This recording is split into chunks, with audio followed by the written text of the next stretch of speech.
કેમ છો વિદ્યાર્થી મિત્રો આ છો ફરીવાર તમારી સમક્ષ ધોરણ 10 સામાજિક વિજ્ઞાનનું જે આપણું પ્રકરણ ચોથું હતું ભારતનો સાહિત્યિક વારસો બરાબર। અગાઉના આપણે પાઠમાં જે તે મુદ્દાઓ હતા વેદ છે, ઉપનિષદો છે, બ્રાહ્મણ ગ્રંથો છે, એમના વિશેની ભાષા અને સાહિત્ય છે, આ બધી બાબતોની માહિતી જે છે આપણે મેળવી લીધી હતી। આજના આપણા વિડીયોમાં આપણે મધ્યકાલીન સાહિત્ય જે છે એ કેવા પ્રકારે હતું બરાબર એના વિશેની આપણે માહિતી મેળવીએ। उत्तर भारत में मध्ययुगनी शुरुआत में संस्कृत साहित्यनी भाषा बनी हती। उत्तर भारत में खास करीने जे मध्ययुगीन साहित्य जे छे एना माटेनी भाषा जे हती ए कई हती संस्कृत। आ युगमां काश्मीर में बे महान ग्रंथो लखाया जेमां पहला सोमदेवनो कथा सरित सागर अने बीजो कलहणनो राजतरंगिणी एमां राजतरंगिणी काश्मीरना इतिहासने आलेखतो अत्यंत महत्वपूर्ण ग्रंथ छे। उत्तर भारत की बात करिए बराबर जेमा काश्मीर जे छे ए काश्मीर में ए समय में बे महान ग्रंथों लखाणा हता जेमा सोमदेव जे छे एमणे कयो ग्रंथ लख्यो हतो तो के कथा सरित सागर नामनो ग्रंथ लख्यो हतो अने बीजो जे ग्रंथ छे ए कलहणे लख्यो हतो। कलहणे लखेलो ग्रंथ छे एनुं नाम हतुं राजतरंगिणी अने जे राजतरंगिणी जे छे ए ग्रंथमां सेना विशेनी माहिती तो ए काश्मीरनो इतिहास जे छे एनो आखे आखो आलेखतो ग्रंथ जे छे ए आ राजतरंगिणी छे। साचा अर्थमां ते भारतनो सर्वप्रथम ऐतिहासिक ग्रंथ छे। भारतनो ऐतिहासिक मीन्स के इतिहास दर्शावतो ग्रंथ छे बराबर। तो एवुं पूछवामां आवे के भारतनो सौथी जूनो अथवा तो कहेवाय ने के सौथी जूनो ऐतिहासिक ग्रंथ छे कयो छे तो ए आवे राजतरंगिणी। अने एवुं पूछे के राजतरंगिणीमां कोनो समावेश मतलब के ग्रंथमां केना इतिहासनी वात छे तो एमां काश्मीरना इतिहासनी वात छे। आ समयनी बीजी महत्वनी रचना जयदेवनुं गीत गोविंद छे जेनी गणना संस्कृतना सुंदरमां सुंदर काव्य ग्रंथोमां थाय छे। जयदेव बराबर जयदेवे लखेलुं गीत गोविंद जे छे ए संस्कृत भाषानो सुंदरमां सुंदर काव्य ग्रंथ जे छे ए काव्य ग्रंथमांनो एक छे। आ समय अपभ्रंश थयेली भाषामांथी आधुनिक भारतीय भाषानो विकास शरू थयो छे। कवि चंदबदराय रचित पृथ्वीराज रासो हिंदी साहित्यनो प्रारंभिक ग्रंथ छे। हिंदी साहित्यनो प्रारंभिक ग्रंथ जे छे ए कयो छे पृथ्वीराज रासो अने पृथ्वीराज रासो ग्रंथ छे कोने लख्यो छे तो के चंदबरदाय बराबर एमने आ ग्रंथ जे छे लखेलो छे। अगाऊ तमे ज्यारे 7मा धोरणमां हता त्यारे आना विशेनी माहिती एवी तमने आखे आखो कोष्टक हतुं के कोने कयो ग्रंथ के काव्य ग्रंथ के जे कंई पण छे कोने कयुं पुस्तक लख्युं छे ए तमाम माहिती ए समयमां हती। पृथ्वीराज चौहाणना वीरतापूर्ण कार्यों वर्णन करता आ ग्रंथनी रचनाथी हिंदी साहित्य जगत में वीरगाथा युगनो प्रारंभ थयो। आ समये दक्षिण भारत में संस्कृत साहित्यनी मोटा प्रमाणमां रचना थई हती जेमां शंकराचार्यनुं भाष्य बराबर शंकराचार्यनुं भाष्य जे छे मुख्य छे। आ समय में द्रविड़ कुळनी भाषानो विशेष विकास थयो। थोड़ा समय सुधी कन्नड़ साहित्य पर जैन धर्मनी गाढ़ असर पड़ता कवि पंपाए आदिपुराणनी रचना करी। 16मा जैन तीर्थकरनुं जीवन आलेखतुं शांति पुराण कवि पोनाए तैयार कर्युं। 16मा तीर्थकार हता बराबर एमनुं नाम शुं हतुं तो के ए जे जैन तीर्थकार हता एमनुं शांति पुराण जे छे कोने लख्युं हतुं कवि पोनाए। आ उपरांत रन्नाए अजितनाथ पुराण नामनी कृति रची हती। रन्ना नामना व्यक्ति हता बराबर एमने शुं कर्युं हतुं तो के एने अजितनाथ ए नामनुं पुराण जे छे एमनी रचना करी हती। ए युगना कविओ पंपा पोन्ना अने रन्नाए प्रारंभिक कन्नड़ साहित्यनी त्रिपुटी तरीके ओळखवामां आवे छे। ए समयमां कन्नड़ लेंग्वेजमां कन्नड़ भाषामां जे साहित्यो हता एमां जे त्रिपुटी हती 3 लोकोनो अहींया वात थाय छे जेमां पंपा पोन्ना अने रन्ना आ 3 त्रिपुटीओ जे छे एने कन्नड़ साहित्य जे छे सारा प्रमाणमां विकसाव्युं हतुं। कवि कंबले तमिल भाषामां रामायणमनी रचना करी हती। आ उपरांत तमिल भाषामां अन्य प्रसिद्ध साहित्य पण रचायुं हतुं। भारतीय भाषाओनो विकास अने साहित्यिक कृतिओनी रचना दिल्ली सल्तनतमां वेगीली बनी थी। कया सल्तनतमां? दिल्ली सल्तनत काळमां वेगीली बनी थी। हिंदी भाषाना 2 स्वरूपो व्रज अने खड़ी बोलीनो पण साहित्यिक रचनाओमां विनियोग थवा लाग्यो। आ बंने भाषाओमां अनेक भक्तिगीतो रचाया। हिंदी अने गुजराती भाषा साथे मळी आवती राजस्थानी भाषामां वीर गाथाओ पण लखाई हती। રાજસ્થાની બોલી જે છે એ હિન્દી અને ગુજરાતી મળીને બનેલી એક પ્રકારની ભાષા કહેવાય. તો એમાં ઘણી બધી વીરગાથાઓ જે છે રાજસ્થાની ભાષામાં લખાય. આલ્હા, ઉદલ અને બિસલદેવના રાસો આ સમયની વિખ્યાત વીરગાથાઓ છે. આ ઉપરાંત અન્ય આધુનિક ભારતીય ભાષાઓમાં પણ સાહિત્ય રચવાનું શરૂ થયું. મુલ્લા દાઉદનો ગ્રંથ ચંદ્રયાન એ અવધી ભાષાનો સૌથી જૂનો ગ્રંથ મનાય છે. મુલ્લા દાઉદ હતા, બરાબર, એમને ચંદ્રયાન નામનો ગ્રંથ હતો અને એ ગ્રંથ છે એ અવધી ભાષા, બરાબર, અવધી લેંગ્વેજ છે, કાઇન્ડ ઓફ લેંગ્વેજ, પ્રકાર છે લેંગ્વેજનો, એ ભાષામાં લખાયેલો સૌથી જૂનો ગ્રંથ છે. જો કે પ્રાચીન ગ્રંથો પરના ભાષ્યો હજુ પણ આ સમયે સંસ્કૃત ભાષામાં રચાતા હતા. ફારસી ભાષા દિલ્હીના સુલતાનોની રાજભાષા હતી. જો દિલ્હીના સુલતાનો હતા ને જે, બરાબર, એમની ભાષા કઈ હતી? દિલ્હીના સુલતાનોની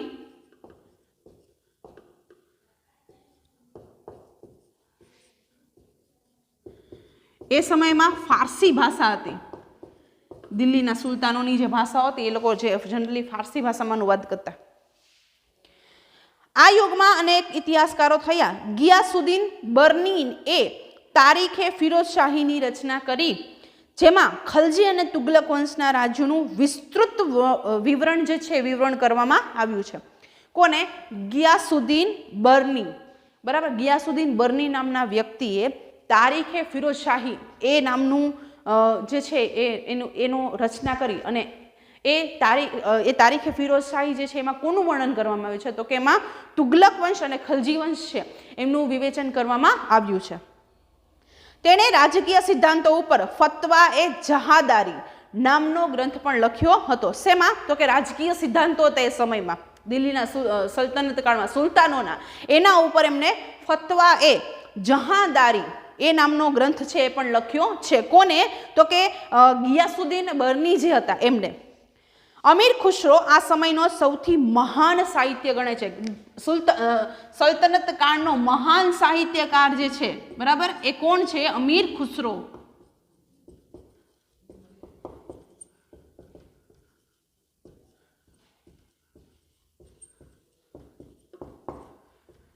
આપણા માટે ખૂબ મહત્વનું, અગાઉ પણ આપણે ભણવામાં આવેલું જ છે. તેઓ એક કવિ, ઇતિહાસકાર, રહસ્યવાદી, સંત અને સંગીતકાર હતા. સુપ્રસિદ્ધ હજરત નિઝામુદ્દીન ઓલિયા તેમના ગુરુ હતા. અમીર ખુશરોના ગુરુ જે છે એમનું નામ શું હતું? તો કે હજરત નિઝામુદ્દીન ઓલિયા એમના ગુરુ હતા. કોના? અમીર ખુશરોના. તેમની મહત્વની કૃતિઓમાં આશિકા, નૂર, શિપિહર અને કિરાતુલ સદાયનનો સમાવેશ થાય છે. કોની? અમીર ખુશરોની જે કૃતિઓ હતી એમાંનો. આ ઉપરાંત તેણે અનેક કાવ્ય ગ્રંથોની પણ રચના કરી. તેને પોતાને ભારતીય હોવા પર ગર્વ હતો અમીર ખુશરોને. તેથી તે ભારતને પૃથ્વી પરનું સ્વર્ગ ગણાવતો હતો. ભારતને પૃથ્વી પરનું સ્વર્ગ કોણ ગણાવતા હતા? તો કે અમીર ખુશરો. તેણે પોતાના પુસ્તકોમાં ભારતનું વાતાવરણ, એની સુંદરતા, તેની ઇમારતો અને તેના જ્ઞાન વિજ્ઞાનના પુષ્કળ વખાણ કર્યા છે. તે દ્રઢપણે માનતા હતા કે હિન્દુ ધર્મનું સારત્વ અનેક રીતે ઇસ્લામ સાથે મળતું આવે છે. તેને દિલ્હીની આજુબાજુમાં બોલવામાં આવતી ભાષાને હિન્દવી છે એ હિન્દવી કહેતા અને તેને પોતાની માતૃભાષા ગણાવી હતી. આ ભાષામાં તેમણે અનેક કવિતાઓ રચી છે. તેમણે હિન્દી અને ફારસીને ભેગી કરી દ્વિભાષી ચોપાઈઓ અને દુહાઓ પણ રચ્યા છે. કઈ બે લેંગ્વેજ ભેગી કરી હતી એમને? હિન્દી અને ફારસી. એ બંને લેંગ્વેજને ભેગી કરીને દ્વિભાષા એટલે કે બે ભાષાઓમાં એમને ઘણી બધી ચોપાઈઓ અને દુહાઓ જે છે એ પણ એમને લખ્યા હતા. તેમણે શરૂ કરેલ આ સ્વસ્થ પરંપરા તેમના પછી સદીઓ સુધી ચાલી હતી. કઈ પરંપરા? તો કે બે ભાષાને ભેગી કરીને, બરાબર, તો ભેગી કરીને એ જેનું નિર્માણ કરતા એ પરંપરા જે છે સદીઓ સુધી ચાલતી રહી. પ્રાદેશિક ભાષાઓ અને તેના સાહિત્યોને પ્રાદેશિક શાસકોએ વેગ આપ્યો. ભક્તિ માર્ગોના સંતોએ લોકોની ભાષામાં ઉપદેશ આપ્યા, જેમાં કબીર જેવા અનેક સંત કવિઓનો સમાવેશ થાય છે. એ વખતે ભોજપુરી અને અવધી હિન્દી ભાષાની મુખ્ય બોલીઓ હતી. હિન્દી ભાષાની મુખ્ય બોલીઓ જે છે કઈ હતી? તો કે ભોજપુરી અને અવધી. કબીરની રચનાઓ મુખ્યત્વે સધુ કડી લોક બોલીમાં છે. કઈ? કબીર જે હતા, બરાબર, એમની મોસ્ટલી લેંગ્વેજ કઈ હતી? સધુ કડી. એ બોલી જે હતી એમાં એમાં એ કહેવાય ને કે એ ટૂંકમાં જે ઉપદેશ છે ઉપદેશ આપતા. તેના દોહરાઓ લોક સાહિત્યનો અંગ બન્યા. મલિક મુહમ્મદ જાયશીએ અવધીમાં પદ્માવત નામનું મહાકાવ્ય લખ્યું હતું. કોને? મલિક મુહમ્મદ જાયસી જે હતા એમણે અવધી ભાષામાં પદ્માવત નામનું મહાકાવ્ય લખ્યું હતું. આ ઉપરાંત તુલસીદાસનો પ્રસિદ્ધ ગ્રંથ રામચરિતમાનસ આ સમયે અવધી ભાષામાં લખાયો. આ યુગમાં અવધી ભાષાના બીજા ઘણા બધા કવિઓ જે છે એ કવિઓ થઈ ગયા. ત્યાર પછી આ યુગમાં હિન્દી ઉપરાંત બીજી ભાષામાં પણ સાહિત્ય રચાયું. બંગાળના સુલતાનોના આશ્રયે રહીને કૃતિવાસે બંગાળીમાં રામાયણ અને પ્રસિદ્ધ કવિ ચંડીદાસે સેંકડો ગીતો લખ્યા. બંગાળમાં સંત ચૈતન્યથી ભક્તિ ગીતો લખવાની પરંપરા શરૂ થઈ. નરસિંહ મહેતાએ ગુજરાતીમાં અને નામદેવ તથા એકનાથે મરાઠીમાં ભક્તિ ગીતો રચ્યા.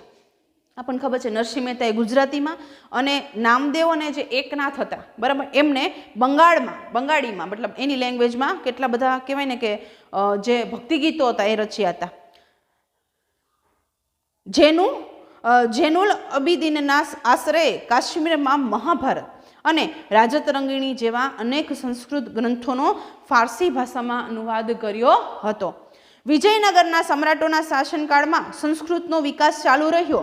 આમ છતાં આ યુગ તેલુગુ સાહિત્યના વિકાસનો મહત્વપૂર્ણ કાળ ગણાય છે. વિજયનગરનો મહાન સમ્રાટ કૃષ્ણદેવરાય તેલુગુ અને સંસ્કૃત ભાષાના લેખક હતા. 7મા ધોરણમાં આવતું કૃષ્ણદેવરાય વિશેની આખી માહિતી હતી. તો એ જે કૃષ્ણદેવરાય હતા બરાબર એ તેલુગુ અને બીજી સંસ્કૃત ભાષા જે છે એમના લેખક હતા. આમુક્ત માલ્યદા નામની ગ્રંથ જે છે એ ગ્રંથની રચના કરી હતી. કોને? કૃષ્ણદેવરાયે. મુઘલ શાસન દરમિયાન વાસ્તુકલા અને અન્ય કલાઓની સાથે સાહિત્યનો પણ વિકાસ થયો. પ્રથમ મુઘલ બાબરે તુર્કી ભાષામાં તુઝુકે બાબરી નામે આત્મકથા લખી હતી. એ સમયની આત્મકથા સૌથી પહેલા જો લખનાર હતા તો એ હતા પ્રથમ મુઘલ બરાબર. એ કોણ હતા? બાબર. બાબરે મુઘલ શાસનની શરૂઆત કરી હતી. તો બાબરે જે તુર્કી ભાષામાં જે લખ્યું હતું એનું જે આત્મકથા લખી હતી બરાબર એનું નામ શું હતું? તુઝુકે બાબરી.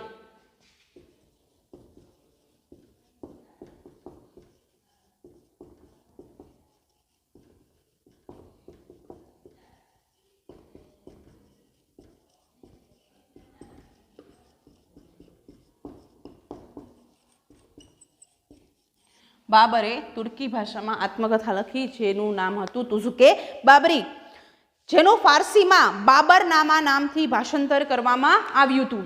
આજે તુઝુકે બાબરી હતું ને એની ફારસી ભાષામાં ભાષાંતર કરવામાં આવ્યું હતું અને એનું નામ શું આપ્યું હતું એમને? બાબરનામા. બાબરનામા એવું નામ આપવામાં આવ્યું હતું. હુમાયુની બહેન ગુલબદન બેગમે હુમાયુ નામા લખ્યું હતું. હુમાયુની બહેન હતી બરાબર જેમનું નામ હતું ગુલબદન. એમને શું લખ્યું હતું? હુમાયુ નામા લખ્યું હતું. જહાંગીરે તુઝુકે જહાંગીર નામની પોતાની આત્મકથા લખી હતી. બાબરે તુઝુકે બાબરી, જહાંગીરે તુઝુકે જહાંગીર નામની આત્મકથા જે છે લખી હતી. ઔરંગઝેબે પણ સિદ્ધહસ્ત લેખક હતો. છેલ્લો મુગલ સમ્રાટ બહાદુર શાહ ઝફર પણ એક ઉર્દુ કવિ હતો. જો છેલ્લો મુગલ જે શાસક હતો બરાબર એનું નામ શું હતું?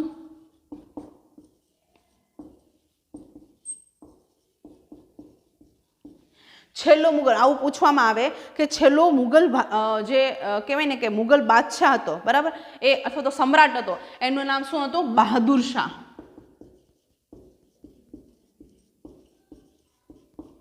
એ કઈ ભાષાના કવિ એને કઈ ભાષાના કવિ હતા? તો કે એ ઉર્દુ ભાષાના કવિ હતા. તુલસીદાસ અને સુરદાસ આ યુગમાં હિન્દી ભાષાના મહાન સાહિત્યકારો થઈ ગયા. કવિ કેશવદાસે પ્રેમ અને વિરહના વિષય પર સાહિત્ય રચ્યું. રહીમના દોહરા દેશના ઘણા ભાગોમાં આજે પણ પ્રસિદ્ધ છે. આ સમયે ફારસી ભાષામાં પણ અનેક નોંધપાત્ર પુસ્તકો લખાયા. અબુલ ફઝલે આઈને અકબરી અને અકબરનામા લખ્યું હતું. અકબરનામા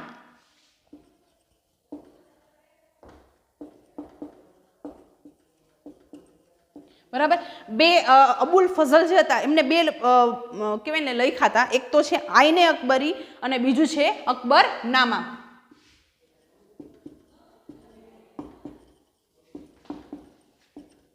આ બે કોને લખ્યા હતા? અબુલ ફઝલે. એ સમયે એમને આ બે લખ્યા હતા. આઈને અકબરીમાં ભારતીય રીત રિવાજો, શિષ્ટાચારો, ધર્મદર્શન, આર્થિક સ્થિતિ અને જીવનમાં લગભગ તમામ પાસાઓનું વિસ્તૃત વર્ણન કરવામાં આવેલું છે. શેમાં? આઈને અકબરીમાં. એક ઐતિહાસિક કૃતિ તરીકે આ ગ્રંથ ઘણો જ મૂલ્યવાન છે. અબુલ ફઝલનો ભાઈ ફૈઝી ફારસી ભાષાનો એક મહાન કવિ હતો. તેણે અનેક સંસ્કૃત ગ્રંથોના ફારસી ભાષામાં અનુવાદ કર્યા.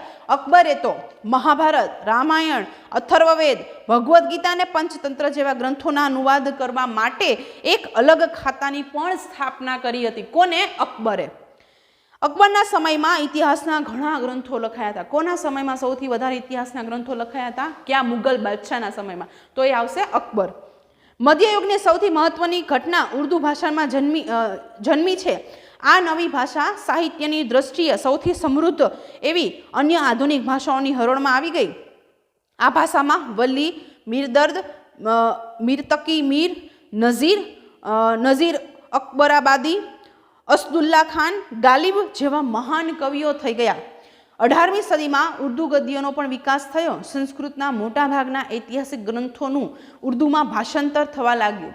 તદુપરાંત ઉર્દુ ભાષામાં અનેક મૌલિક ગદ્ય ગ્રંથો પણ તૈયાર થયા, જેમાં મુહમ્મદ હુસૈન આઝાદનો દરબારે અકબરી નામનો મહત્વનો ગ્રંથ છે.